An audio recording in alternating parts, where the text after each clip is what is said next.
A special start to the final show of 2023. Roll it, Kyle.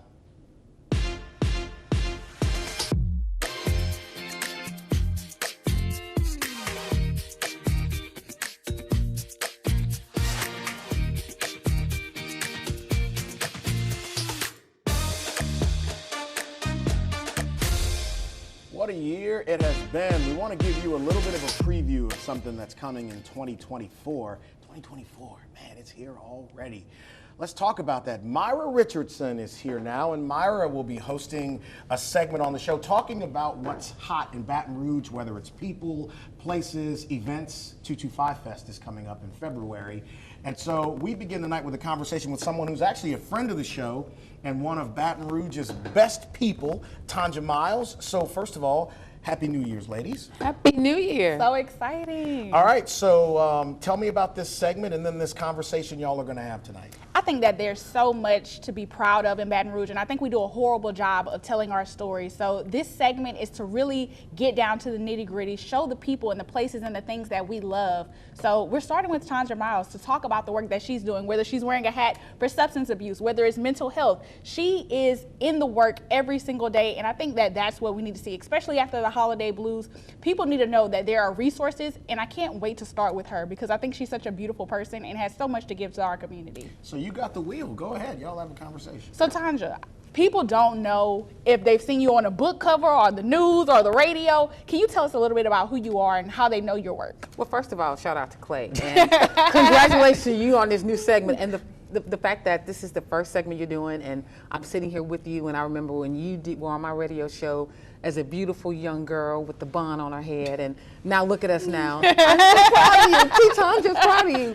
But you know, I love this community. I love my country, and I'll defend it any day of the week. And you're right, Baton Rouge has some unique people and some amazing things here, and I'm grateful that I get to serve in the capacity of being an advocate and a voice for people who have issues or challenges with addiction, with mental health, untreated trauma, that whole behavioral health piece that a lot of our community challenges that's kind of the root cause of. So right here in Baton Rouge, we're doing some of the most innovative work in the country, and we have the data to prove it.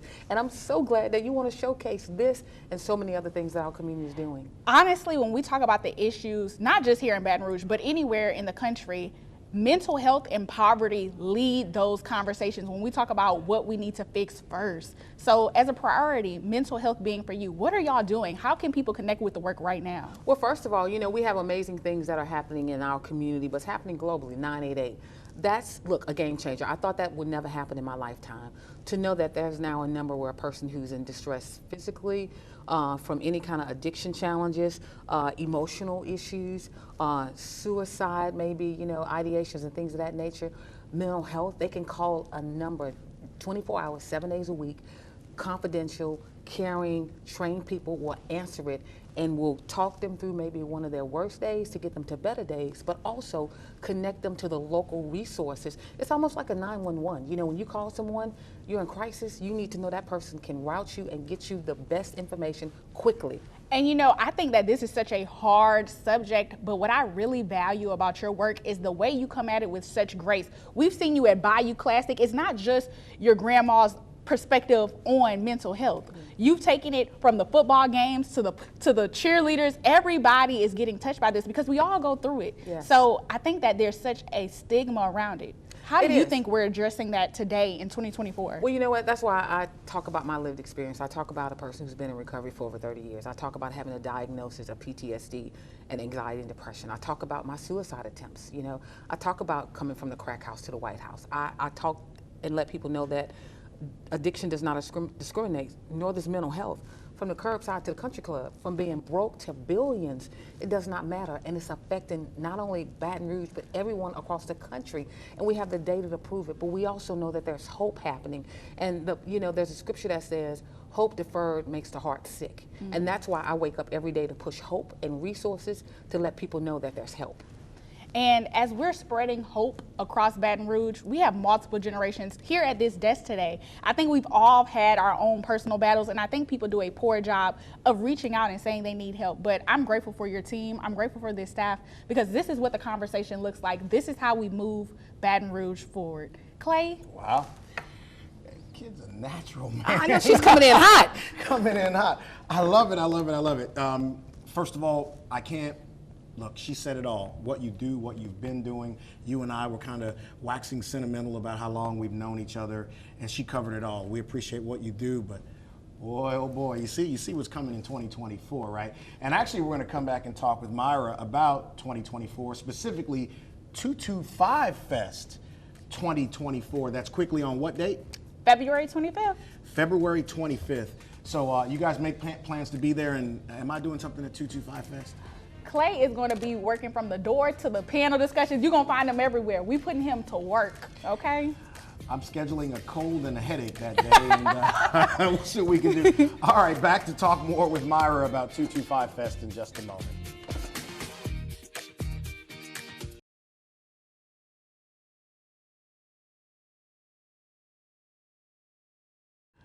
So fantastic to have Myra back here again. That was really, really good. You're like a natural, right?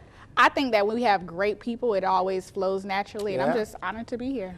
So I've referenced going into the break 225 Fest. This will be the second year. This will be the second year. 225 Fest 2023 was really just a dream, and we had no idea that we would see 14,000 people show up and make it a reality. So, 225 Fest is really just a celebration of 225 Day, our area code. So February 25th annually. So much like other holidays, it's always celebrated the weekend of. And this year in 2024, it falls on a Sunday. So it'll be from 12 to 6 downtown. Food trucks, live music, panel discussions. It'll be a little bit of something that everybody can even see themselves in. And we're especially excited to partner with the Council on Aging to provide a senior zone. So literally, no matter what age you are, there's something for you at 225 Fest. So I am such a fan of ideas sparking innovation. Yeah. For more than 30 years, when I talk with kids, my biggest thing is never be afraid to try, Yeah. right? And coming up with the idea and then deciding to pursue it is one thing. Talk about that. Where did the idea come from, and what was step number one? I think oftentimes in our community, it's so easy for us to get down on ourselves. But I think of us like the sports capital of the South. Nobody looks at the losing banners in that championship ring. You only see the winning years. So I think we need to do a better job of saying this is the wins that we have for our community. And not to be overly optimistic, but to say if we want people to invest in our community, if we want our young people to stay here, if we want our grandchildren to have a future here, we have to start changing the tone of how we talk about it. So 225 Fest is a physical manifestation and love letter to our community to say there's something to love about us, and it starts with us. I think our greatest asset is our people.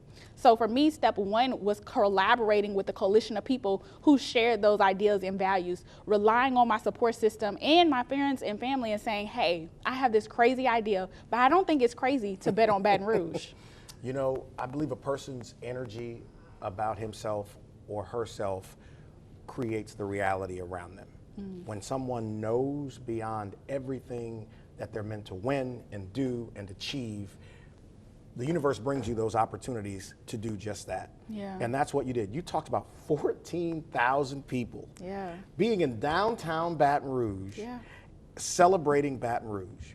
How did you get such a large number? I think really it wasn't just a crazy idea that was in the back of our mind. I think hundreds of different people said, man, I wish something would happen on this day. And that spoke to the virality of the 225 Day hashtag, because 225 Fest, before there was 225 Fest, there was 225 Day. So people were already bought into the social media or the internet side of it. So to have people cross beyond their cell phones, make that drive downtown or make it across town to say, I want to be on North 4th Street with hundreds of other people who believe in our community, I think that was what the most beautiful part to me. What were some of the things that took place at the festival? So in year one, we had food trucks, we had 100 vendors, we had live performances and musical guests. There was just something that was it was euphoric, that people all felt like the online response was, it felt like a family reunion. Oh, it was so safe. Oh, this is beautiful. I wish every day in Baton Rouge was like this. And that's what I want people, whether you're new here, whether you're a transplant, whether you're just here for college, whatever it is, whatever brought you to Baton Rouge, I want you to remember what made you stay here and what's going to keep you here for the next 10 years. What's on the agenda for this year, or for 2024? I should say? Well, first up is we've locked up Clay Young. He told me he only wanted a parking spot to come, and he said that he was going to be in perfect health and be there. So that was step number one. Boy, that's about as low down. And this is on the record. That's This low is down. on the record. That's low he down. said he just wanted a parking spot. It was a low entry rate this Slow time. down. And you put that on camera. I'm just All right. saying, it was important. Wow, It was important. okay, all right, So, all right. you know, after that, we have an amazing lineup of talent, which we'll be back to Okay. talk about and reveal some of those prizes, which will be first announced here. So you will want to come tune in. That's right. And it's going to be a phenomenal lineup, and I'm really proud of the diversity, whether it be Zydeco, whether it be rap, whether it be R&B, gospel. If you think about the phenomenal people who come from the state of Louisiana, it makes you wonder how we're last in rankings. It's not just judicial people on the Supreme Court. It's not just the Speaker of the House for the U.S. You know, it's from Britney Spears to Boosie and YB. There's literally such a vast amount of people who make Louisiana what it is, and we do a horrible job of nurturing that culture. So I'm excited to play a small role in saying bet on Baton Rouge. Kyle, let's give me another minute in this segment. I want to talk with you about your peer group and how can we take what you have, that energy, the persistence, and spread that, because I really do believe more young people ought to be motivated to do what you do. And I also told you, I've told you this privately, there also comes a time in seasons where some of us ahead of you need to get out of the way. I think that far too often when we have this intergenerational conversation, people make it seem like passing the baton means that the other person is completely out of the race. I think that we need to make space for us all to at least be on the track. But you go to the next thing. Yeah, and you continue to elevate. But I think for those young professionals who are looking for that next thing, are looking for a reason to stay in Baton Rouge, they need to be bet on just as much as we need to be bet in Baton Rouge. For me, think the most empowering thing was people being willing to take a chance on me. And young professionals need that same opportunity to make mistakes and to make a good wage doing it. So What's the biggest lesson you've learned doing 225 Fest? I think the biggest lesson is to accept failure, right? Like, it is not going to be magical every single time, but the legacy and the impact is something that will live far beyond me. But those failures help make that success for sure. Tell everybody how old you are. I am 25. See, that's what we need to promote more, that. And so I think it's amazing. You and I are both going to have a conversation with Tanja Miles in the next segment about what she's doing in this space for overdoses and fentanyl that's been so crazy. And then we'll talk about chasing away the holiday blues, and we'll have that conversation together. Also, don't forget to check out the audio podcast, podcast225.com. Brought it back a few weeks ago. Last week's show had a conversation about the sheriff in Caddo Parish. There you go. You see the graphic there. Very well done, Kyle. So you can check it out, podcast225.com. So we're going to start having to ask Wes to leave during these commercial breaks for all this abuse I'm taking about my team. So Tanja's back, and Myra and I are going to have this conversation with you together. And you and I have talked about this before. You've been very immersed in the work to address and make people aware of what's happening with fentanyl overdoses here. So the year is done. Where have we been? What would you grade where we are in that right now? So I would grade where we are from a F to a C+. Okay, interesting. So tell me. Well, because first of all, you know, it is so much that goes on that people don't talk about when it comes to stigma. We talked about that earlier. But fentanyl is no joke, and we're seeing it being laced in different drugs that we didn't see maybe the first of the year. Yeah. And so we need to, we will do a better job of letting people know that it affects all of us. Because what happened at first is you had a demographic of people that it was happening to the most. And to keep it 100, I think that a lot of people say, well, you know, it's happening in their neighborhood, not mine. And so it's not my problem. And so one thing that we have known about the trends of addiction, it happens to everyone. And so trying to tell everybody that, no, it might not be in your neighborhood, in your home right now, but it's coming, unfortunately.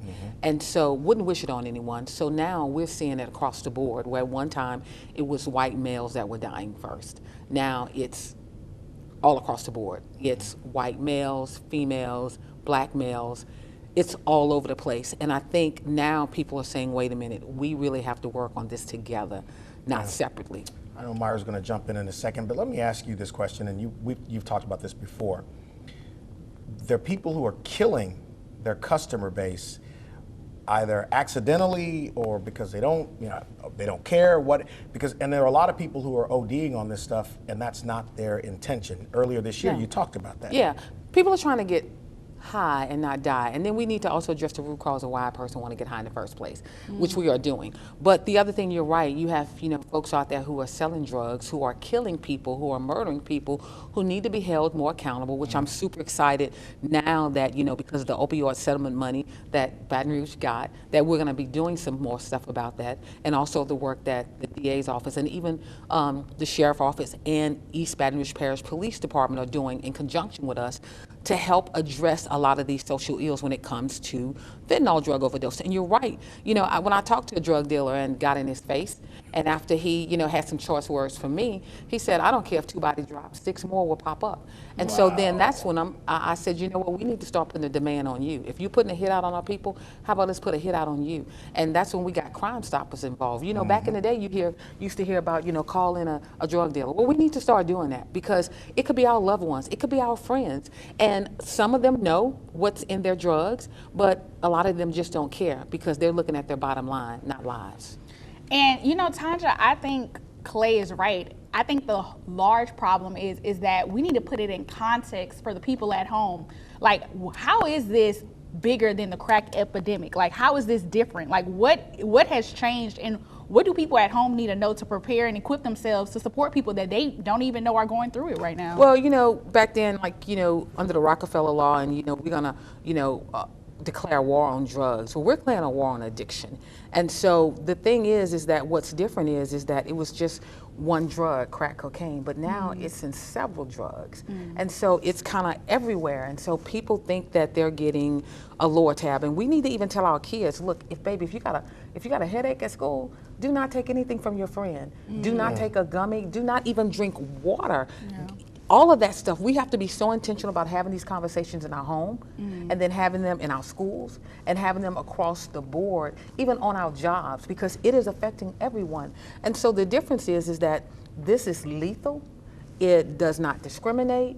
It is in so many different drugs that people are taking. And so people don't know. You don't know that you've ingested it unless, Narcan bring you back and someone wakes you up and says, you overdosed. Well, hang on, before you ask your next question, I know we've got a little less than 30 seconds and we'll come back and let Myra pick it up from there. Quickly, where can people find you online if they want to learn any information about this? So they can go to whenyouarereadybr.com. All the information is there, treatment resources. If they need Narcan, fentanyl testing strips, we will come to you. We go out to where the need is. We are driven by the data. We get that data and we go out into communities that are affected the most. All right, quick break and then we'll come back and continue.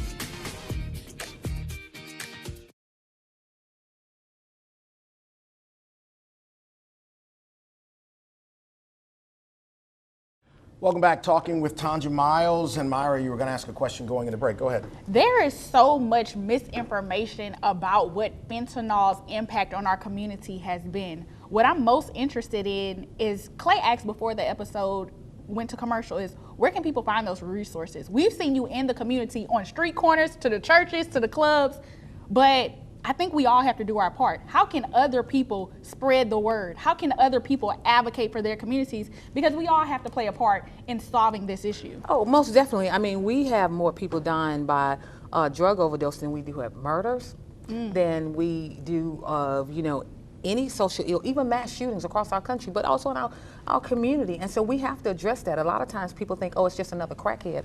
Are you kidding me? That person had hopes and dreams just like we did. And addiction hijacked their brain. Life happened. People use for different reasons. And again, that's why we get to the root cause. And that's why we are very intentional about seeing what the data says, going to meet people where they are. No judgment, no stigma, baby. It's a whole lot of people like me who are peer support specialists who use their lived experience to tell a person, look, I've been where you are. I know what your family is going through. How can I help you? How can I take you to treatment? How can I get you some Narcan? I don't want you to use, but if you do, don't use by yourself. and here's some Narcan, here's some fentanyl testing strips, not a license to use, but hope to live. And so we're pushing out those resources. And look, we're doing a whole situational awareness come 2024 to let people know, don't think that it could not be you or your family member. And I think that's the most important part, is that typically when we think of drug use or mental health issues, we think of this very dilapidated person, but it could be any one of us in a suit and a tie from on the corner. So I think it's beautiful that the work that you're doing is even arming and equipping everyday people to come join the fight. And I think that's the most beautiful part, and especially because we're going to have you at 225 Fest and be able to continue to spread the message, because Clay's going to be parked out front advocating with us. He will. That's right. I mean, this is, she doubles down on it, right? Yeah, she really did. So we're all in this together. So that means Clay, so this is now a coup. This is a coup. Yeah. Coup d'etat. All right, well done, well done. Nicely played, nicely played. So for 2024, all right, you are a goal-minded person, right?